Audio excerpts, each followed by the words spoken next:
Lucas capítulo 1, versículos 57 al 66. Cuando Elizabeth se le cumplió el tiempo de su alumbramiento, dio a luz un hijo. Y cuando oyeron los vecinos y los parientes que Dios había engrandecido para con ella su misericordia, se regocijaron con ella.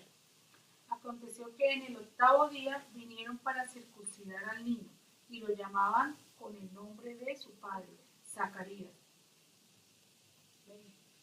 Pero la mamá levantó la voz y dijo: no, su nombre debe ser Juan. Ellos le dijeron: ninguno de tus familiares se llama así. Entonces preguntaron por señas a su padre cómo le quería llamar. Y pidiendo una tablilla, escribió diciendo: Juan es su nombre. Y todos se maravillaron. Al momento fue abierta su boca y suelta su lengua y habló bendiciendo a Dios. Y se llenaron de temor todos sus vecinos, y en todas las montañas de Judea se divulgaron todas estas cosas. Y todos los que las oían las guardaban en su corazón, diciendo: ¿quién pues será este niño? Y la mano del Señor estaba con él. Señor, te pedimos que sea tu palabra la que nos guíe y la que nos ilumine, Señor. No queremos hablar palabras nuestras, palabras humanas. Guárdanos, Señor, por favor, de hablar de nuestro propio corazón, sino que sea la realidad, la verdad de tu palabra, Señor, hoy expuesta. Y que ante esa palabra, Señor, nosotros podamos arrodillarnos y podamos entender que tú eres el Dios, el Hijo de Dios, el Cristo, el Hijo del Dios viviente, Señor. Y para que creyendo en ti, Señor, tengamos vida eterna.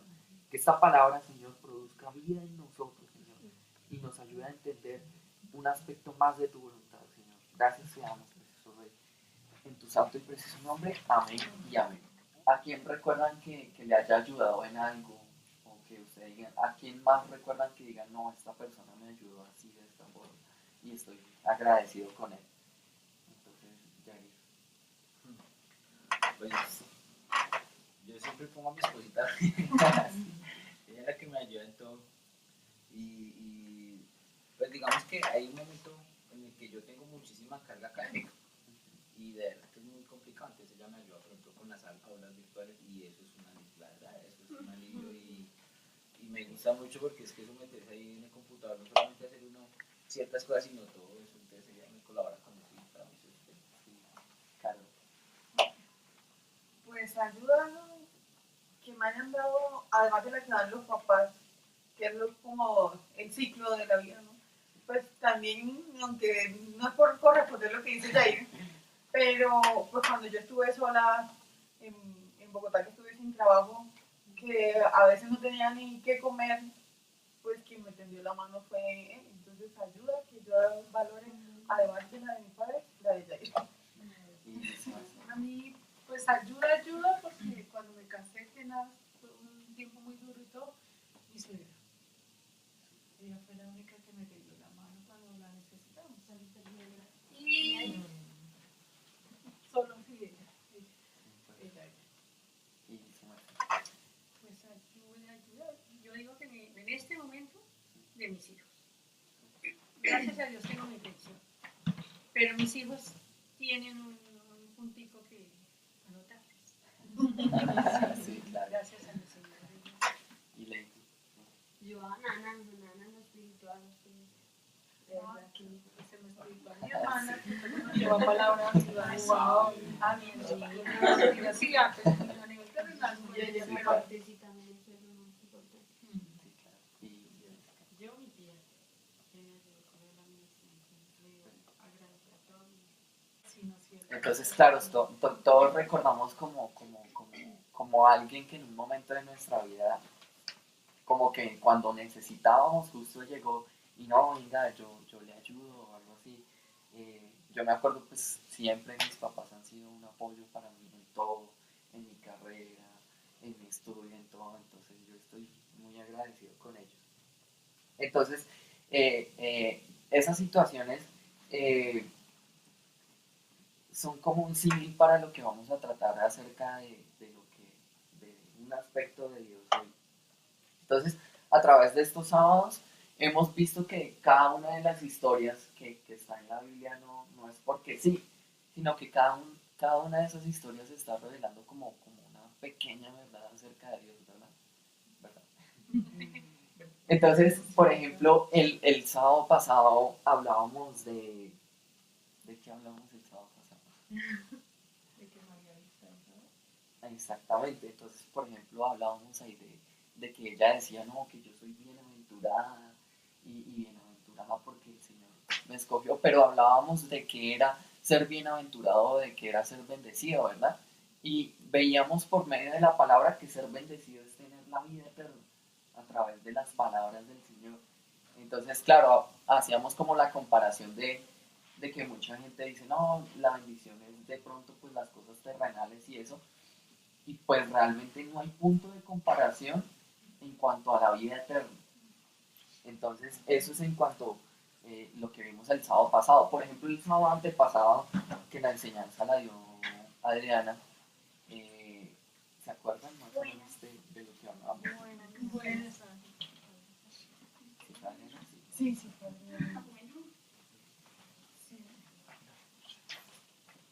¿Se acuerdan de qué habló? Hola, ¿cómo? Hola, ¿cómo estás? Estuve. Pues hablamos del nacimiento de Jesús, ¿no? De Juan, Del anuncio, sí. del anunciamiento del nacimiento de Juan. Exactamente, de la promesa, ¿verdad? Entonces hablábamos que la promesa le había sido dada a Abraham y y que esa promesa no era tanto la tierra prometida que fluye leche y miel, sino que era la promesa de que Jesús vendría por medio de él, porque le dijo, en ti y en tu simiente serán benditas todas las naciones de la tierra, ¿verdad? Entonces, a través de todas estas historias, hemos visto como aspectos de la voluntad de Dios. Y hoy vamos a ver un aspecto muy importante. Y bueno, esta historia de que nos está hablando, según lo que leí. De Juan, ¿no? O sea, Juan es como, como el que iba a pronunciar en ese tiempo, ya la venía más cerca de lo que iban a ser nuestro Señor, ¿no? Exactamente. Entonces, la historia se centra como alrededor del nacimiento de Juan. Y habla pues Zacarías había quedado mudo por su El incredulidad. nombramiento. Y entonces ya ahí cuando escribe el nombre de Juan, que fue el mismo ángel, fue el que le dio el nombre, ¿cierto? Entonces ya puede hablar. Entonces, claro, entonces todo está girando como alrededor del nacimiento de Juan y todo eso. Pero, ¿qué significa el nombre de Juan? Ya hablando concretamente de Juan. ¿Alguien se llama Juan? El que prepara el camino, ¿no? No. El que avisa las nuevas, ¿no? Esa fue como su labor. Su labor. Sí, es más como la labor de Juan. Pero el nombre de Juan tiene un significado especial. John en inglés. Sí. ¿Quién se llama Juan? ¿Quién se llama Juan? No. Yo me llamo Juan De la tienda llamamos Juan. Bueno, el nombre de Juan significa Dios es misericordioso. Entonces, imagínense. Entonces, alrededor de este punto vamos a partir la enseñanza de hoy, de que Dios es Dios misericordioso. Pero entonces, ¿qué significa para nosotros que Dios sea misericordioso? ¿Tú qué crees, Valentina? ¿Qué significa que Dios es misericordioso? No sé, No, lo que se te ocurra, pues. que sea misericordioso. O sea, no, sí. No, todavía no tengo. Es que otros digan para que tú O sea, sí. Sí, dale, fresca. Pues para mí, que Dios sea misericordioso con uno es que uno ya, o sea, conozca la verdad de Él. Para mí eso fue misericordia, que yo haya conocido el único y verdadero y la verdad y la vida, camino. Para mí eso es misericordia. Entonces, claro, la misericordia es una característica muy importante de Dios. Y si nosotros vemos cuando, ¿se acuerdan de la historia cuando dice que Dios le va a revelar su gloria a Moisés y que lo pone en una peña y todo eso? Que le dice, yo te voy a decir mi nombre. Entonces vayamos allá. Éxodo 34, 5 al 10.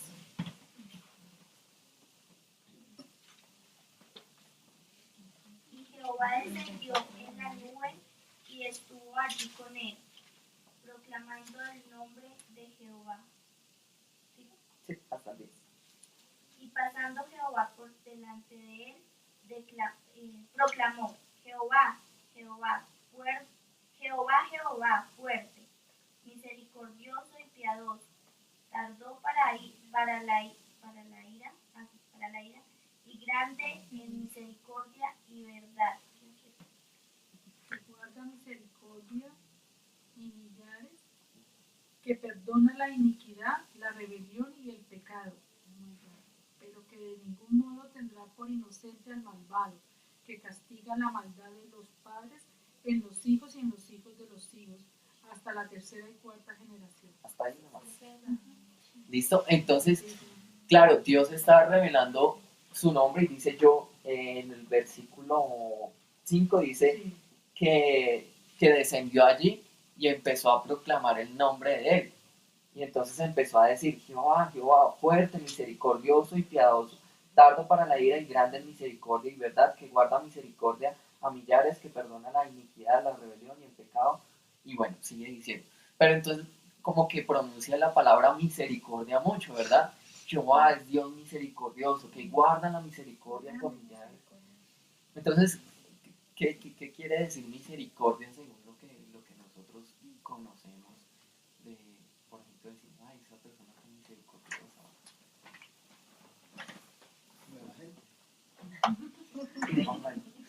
Pues hace favores.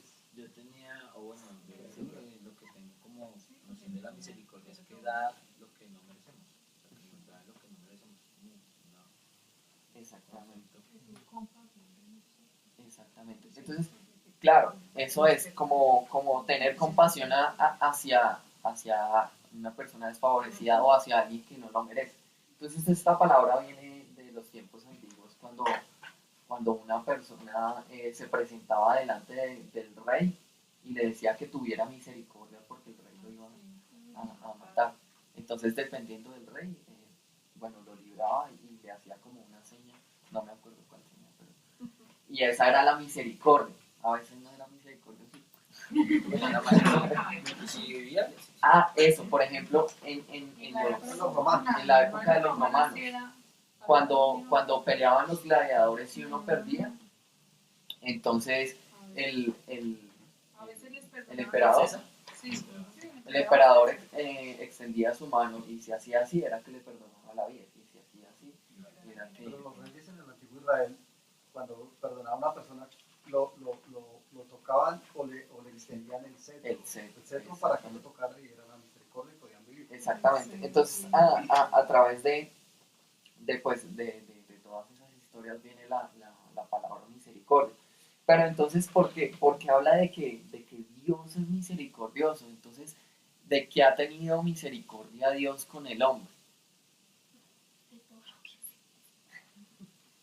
De tanto pecado. Entonces, lo increíble es que el siguiente versículo dice, y de ningún modo tendrá por inocente al culpable. Entonces, sí, Dios es misericordia, misericordia, misericordia, pero de ningún modo tendrá por inocente al culpable, ¿verdad? O sea, que hace, Exactamente. O sea, que hace la voluntad de él. O sea, si somos hijos de él, si tiene misericordia, más a los malvados, no creo que alcance. A no ser que uno se arrepienta, ¿no? Creo que es eso, ¿sí? Entonces, miremos, según la palabra, pues todo esto vamos a desenredar un poquito. Entonces, mucha gente dice que la base de todo es el amor a Dios y que todo es en base al amor a Dios.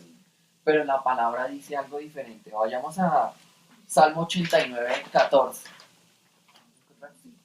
Dice, justicia y juicio son el cimiento de tu trono. En tu versión ahí. Justicia y derecho son el cimiento de tu trono. Hasta Justicia ahí. y derecho. En el tuyo, ¿qué dice? Tu reino está construido sobre la verdad y la justicia, el amor y la lealtad marchan delante de ti. Exactamente. Entonces acá está, dice justicia y verdad son el cimiento de su trono, ¿verdad? Entonces, claro, Dios es amor, dice en Juan. Pero en la base del trono, el cimiento del trono de Dios es su justicia, ¿verdad? Entonces, ¿la justicia qué es? Dar a cada quien lo que merece, ¿verdad? Entonces, ¿qué merecía el hombre? ¿Por qué merecía el hombre eso? Entonces, ¿qué es lo que hemos aprendido de todo? Porque el hombre pecó contra Dios.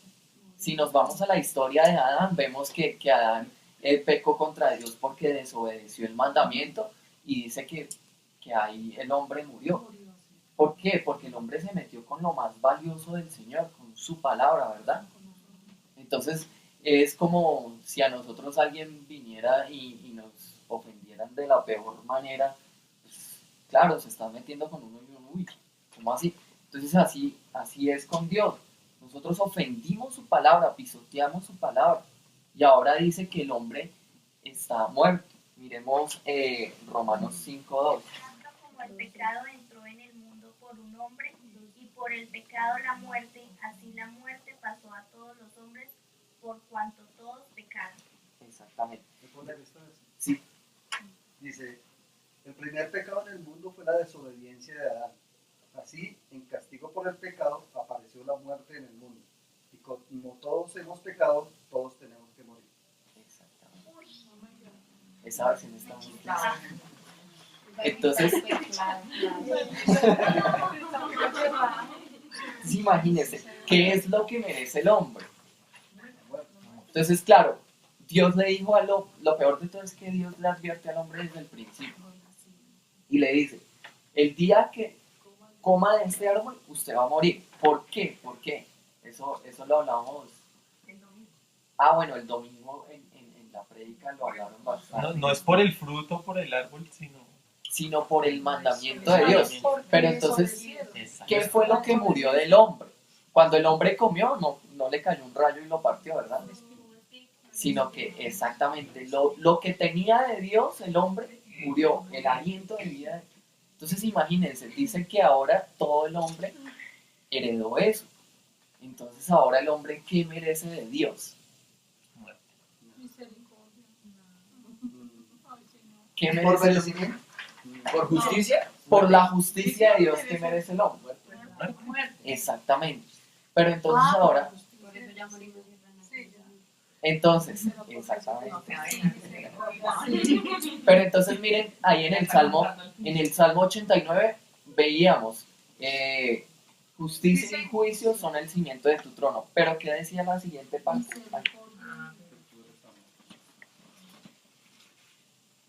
Misericordia y verdad van delante de tu rostro. Misericordia y verdad van delante de tu rostro. O sea, antes de que el Señor ejecute la justicia de Él extiende su misericordia al hombre. Entonces, ¿cómo ha extendido Dios esa misericordia al hombre?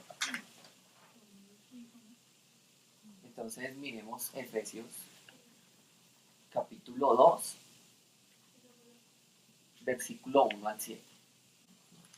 Y Él os dio vida a vosotros cuando estabais muertos en vuestros delitos y pecados, en los cuales anduvisteis en otro tiempo, siguiendo la corriente de este mundo, conforme al príncipe de la potestad del aire, el espíritu que ahora opera en los hijos de desobediencia, entre los cuales también todos nosotros vivimos en otro tiempo en los deseos de nuestra carne, haciendo la voluntad de la carne y de los pensamientos, y éramos por naturaleza hijos de ira, lo mismo que los demás.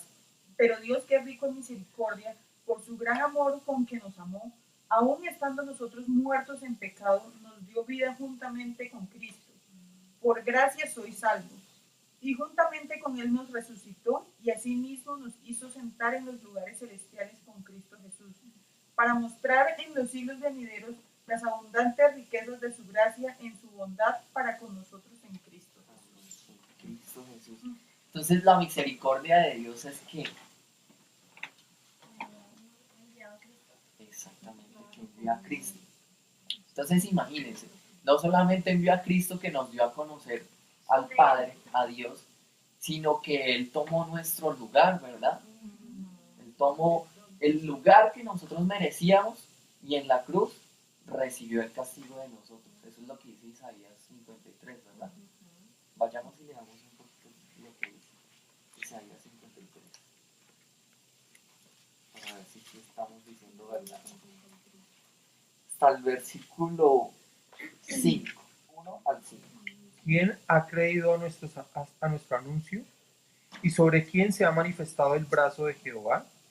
Subirá cual renuevo delante de él, y como raíz de tierra seca, no hay parecer en él, ni hermosura. Le veremos, ni hermosura, le veremos más sin atractivo para que le deseemos. Despreciado y desechado entre los hombres, varón de dolores, experimentado en quebranto, y como que escondimos de él el rostro, fue menospreciado y no lo estimamos. Ciertamente llevó él nuestras enfermedades y sufrió nuestros dolores, y nosotros le tuvimos por azotado, por herido de Dios y abatido. Mas él herido fue por nuestras rebeliones, molido por nuestros pecados.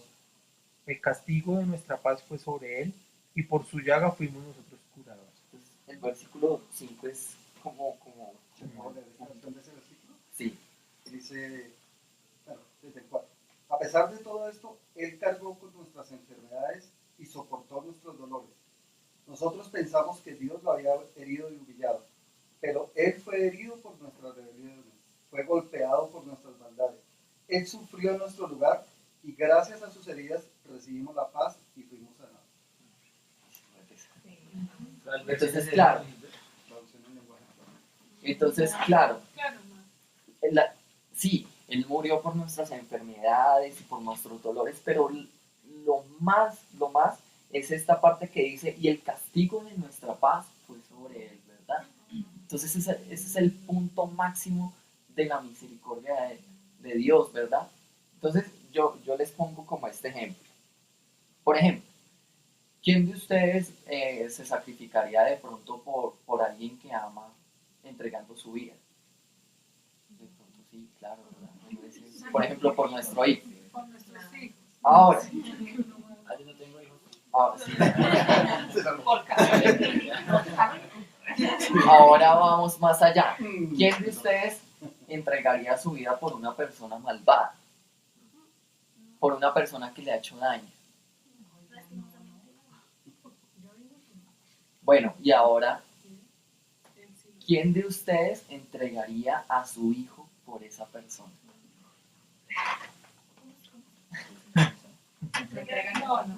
No, hace sí, Malvada. Imagínense, ¿verdad? Imagínense. El hombre dice, o sea, listo, hasta yo me entrego, pero mi hijo, como que, pero imagínense, Dios entregó a su hijo por nuestra maldad en la cruz. Qué misericordia tan grande. No hay mayor misericordia que esa. ¿Pero para qué? Para que nosotros pudiéramos nuevamente reconciliarnos con Él. Miremos lo que dice Colosenses, versículo 1, capítulo 1, versículo 20, 21, 22 y 23. Y por medio de él reconciliar consigo todas las cosas, así que las que están en la tierra como las que están en los cielos, haciendo la paz mediante la sangre de su cruz. Y a vosotros también, que erais en otro tiempo extraños y enemigos en vuestra mente, haciendo malas obras, ahora os ha reconciliado en su cuerpo de carne, por medio de la muerte, para presentaros santos y sin mancha e irreprensibles delante de él. Si en verdad permanecéis fundados y firmes en la fe, y sin moveros de la esperanza del Evangelio que habéis oído, el cual se predica en toda la creación que está debajo del cielo, del cual yo, Pablo, fui hecho ministro. Exactamente. Entonces dice, y por medio de él reconciliar consigo todas las cosas, así las que están en la tierra como las que están en los cielos, haciendo la paz mediante la sangre en su cruz. Entonces Jesucristo nos ha conciliado ahora con Dios y hemos recibido esa misericordia. Por eso, tan importante como este momento en que nace Juan, porque lo que hablábamos al principio, pues Juan va a ser el vocero del que va a decir, oiga, viene el Mesías. Y eso más adelante vamos a hablar de lo que representa. Entonces imagínense, Dios nos extendió su misericordia. Entonces imagínense que alguien nos salvara de la muerte. Nosotros de pronto estábamos en una situación de muerte y alguien nos salvó. Entonces uno, ¿qué le dice a esa persona? Le dice, oiga, mejor dicho, o sea, le debo la vida, ¿verdad? Sí, le debemos la vida al Señor, ¿verdad? O sea, no hay más que hacer. Pero ¿qué pasa con el hombre? El hombre es duro de corazón, ¿verdad? Entonces el hombre se quiere ir es como tras otras cosas. Entonces imagínense, el hombre prefiere una vida efímera a la vida eterna. Por eso vemos de pronto tantas personas que le hablamos de cosas normales, como de terrenales y eso. Ah, chévere. Pero vamos y le hablamos de Dios y dicen, uy, no, ¿sabe qué? No me hable de Dios porque no me interesa. Entonces, esa es la condición del hombre, ¿verdad? Que el hombre es duro de corazón. Y al final de todo, miren lo que es la vida del hombre. Santiago 4,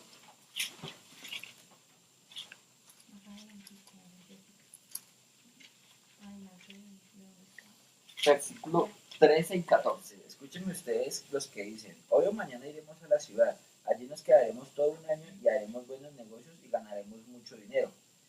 ¿Cómo pueden hablar así cuando ni siquiera saben lo que les va a pasar mañana? Su vida es como la niebla, aparece por un poco de tiempo y luego desaparece. Entonces, imagínense, ¿qué es la vida del hombre?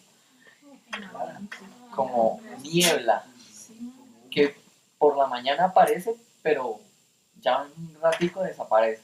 Entonces, no sé si ustedes han salido por la mañana que todo está nublado y de pronto van en el transporte y cuando llegan al lugar ya, oye, ya no hay niebla, ¿no? Así es la vida del hombre, se esfuma. Entonces, ¿qué es realmente lo que permanece del hombre para siempre? El espíritu. Por eso Juan dice, el mundo y sus deseos pasan, pero el que permanece en la voluntad de Dios permanece para siempre. Entonces, claro, nosotros nos dejamos muchas veces jalar por las cosas de este mundo, porque el mundo es atractivo y nos ofrece diferentes cosas, buenos estudios, buenas cosas, y no quiere decir que esas cosas no sean buenas, sino lo que quiere decir es que si el hombre vive para estas cosas, pues su vida va a permanecer en esas cosas, y pues esas cosas no permanecen. Jesús lo dijo mejor, el que gane su vida en este mundo, la perderá. Pero el que menosprecie su vida en este mundo, para la vida eterna la ganará. Entonces, ahora no quiere decir que pues ya no, las cosas de esta tierra ya no, y entonces vámonos a una montaña lejana y vivimos allá, sino que ahora al contrario, las cosas de este mundo cogen sentido, pero ¿para qué? Para cumplir su propósito, ¿verdad? Para poder acercarnos más a Él. Entonces, por eso ya nuestras decisiones están basadas en eso. Si yo sé que algo me va a apartar de Dios, porque voy tras esas cosas, ¿verdad? Sino que ya uno empieza a reflexionar, oiga, si esto realmente no me está acercando a Dios, pues como que no, ¿sí? Y entonces el hombre empieza a reflexionar ya en esto y empieza a usar las cosas de este mundo para la vida eterna. Eso lo dijo Jesús más claramente. Ustedes hagan de estas riquezas injustas para ganar las moradas eternas, ¿verdad? Eso está en Lucas 15. Entonces, imagínense, el Señor ya extendió la misericordia. Entonces, como dice el pastor, no se trata de gastar nuestros cartuchos en esta vida, sino en la vida eterna, ¿sí? Entonces ya no es igual, ya el hombre ya no vive para sí mismo. Entonces ahora miren la comparación de Elizabeth. Elizabeth es una mujer ya de edad que no puede tener hijos. En el tiempo judío, en esos tiempos, que una mujer no tuviera un hijo, pues era una desgracia. Y tener un hijo, pues era una gran bendición. ¿Por qué? Porque ellos estaban esperando la promesa. En tu simiente serán benditas todas las naciones de la tierra. Entonces estaban esperando el Mesías. Entonces, que una mujer no tuviera un hijo, entonces era la desgracia total, ¿verdad? Era uy, esta mujer que habrá hecho como para... ¿Qué maldad habrá hecho? Pecadora. No, por el pecado que tiene la desgracia es malo. Exactamente, entonces todo el mundo como que la desechaba y decía, no, pues esta como que no tiene el favor de Dios o por algo así. Pero entonces luego nace Juan y mire lo que la gente reconoce. Volvamos a Lucas 1. Versículo 57 era cierto. El 58, leamos el 58. Y cuando llegan los vecinos y los parientes que Dios había engrandecido para con ella su misericordia, se regocijaron con ella. Exactamente. Entonces, claro, todo el mundo, Dios fue misericordioso con ellos. Lucas. Entonces, ¿en qué se parece esta historia a nosotros? ¿Acaso nosotros no éramos esos desgraciados que no teníamos el favor de Dios? Pero que luego Dios extiende su misericordia y ahora nosotros hemos recibido su misericordia. Se les hace conocido. Entonces imagínense, el Señor nos ha salvado. Y por último vayamos a Hebreos 9, versículo 12 al 14. Pero ya Cristo vino y se ha convertido en el jefe de sacerdotes. Ya le debemos todo lo bueno que ahora nos pasa, porque el santuario donde Él es sacerdote es mejor y perfecto. No lo hizo ningún ser humano, así que no es de este mundo. Cristo no entró a ese santuario para ofrecer a Dios la sangre de animales, sino para ofrecer su propia sangre.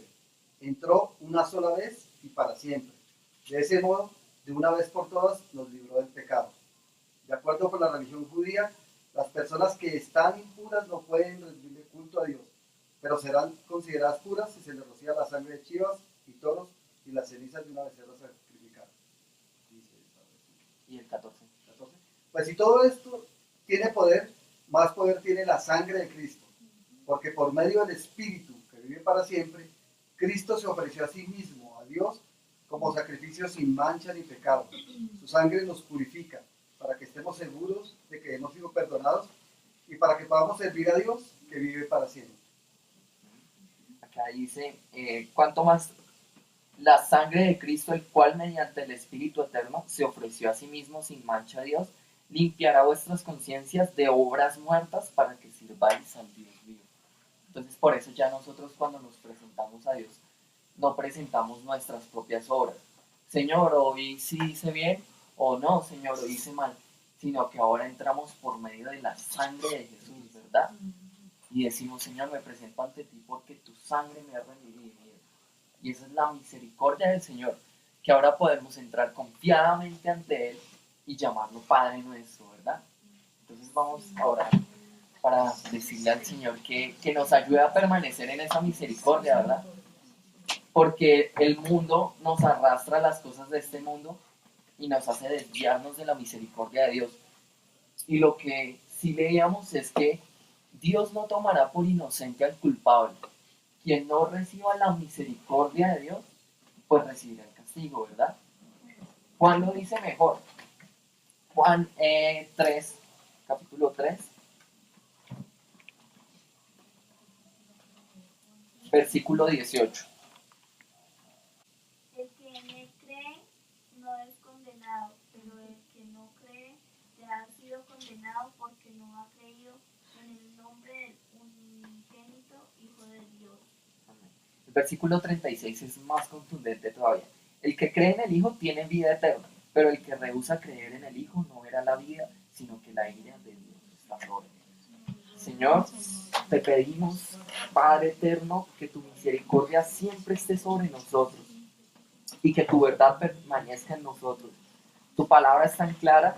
El que cree no puede ser condenado porque ha creído en que tú eres el Cristo, el Hijo del Dios viviente. Pero es creer, Señor, de esa manera en que toda nuestra vida ahora gira alrededor de ti, Señor. Y que ahora vivimos para ti, Señor. Y ya no somos juzgados según nuestras obras, sino que ahora podemos presentarnos delante de ti, Señor, como tus hijos, Señor. Y ahora nuestra vida vive para ti, Señor. Gracias porque has extendido tu misericordia y tu verdad, Señor. Y podemos llamarte Padre nuestro, Señor, y podemos conocer que tú nos has limpiado, que tú nos has lavado, Señor. Ahora ayúdanos, Señor, a vivir nuestra vida para ti, Señor. Como dice Apocalipsis, aún menospreciar nuestras vidas hasta la muerte por ti, Señor. Porque esta vida pasa, Señor, pero la vida eterna es la que permanece para siempre, Señor. Y nosotros queremos es vivir para esa vida eterna, Señor. Para la vida que viene, Señor. Como tú dijiste, Señor, que vas al Padre a prepararnos morada eterna, Señor. Gracias, Señor, porque no solamente nos has librado de la muerte, sino que ahora podemos llamarte Padre nuestro, ahora podemos tener vida y podemos sentarnos a la mesa contigo, Señor. Podemos comer del pan contigo, Señor. Podemos tener una relación íntima contigo, Señor. Esta es la verdad, Señor. Que todo aquel que te conozca, Señor, tenga vida eterna. Gracias, Señor, porque ahora te conocemos y podemos realmente saber que tú eres el único Dios y que tu Hijo Jesucristo es el que nos ha librado de la muerte y el único que ha podido revelarnos a ti, Señor. Gracias, gracias te damos. Gracias, nuestro Dios maravilloso. Tu santo y precioso nombre, el nombre que sobre todo nombre, el nombre de Jesús.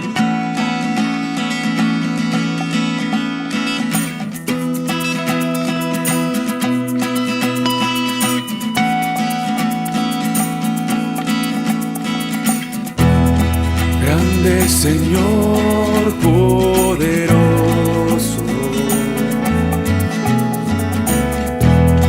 que en los cielos está.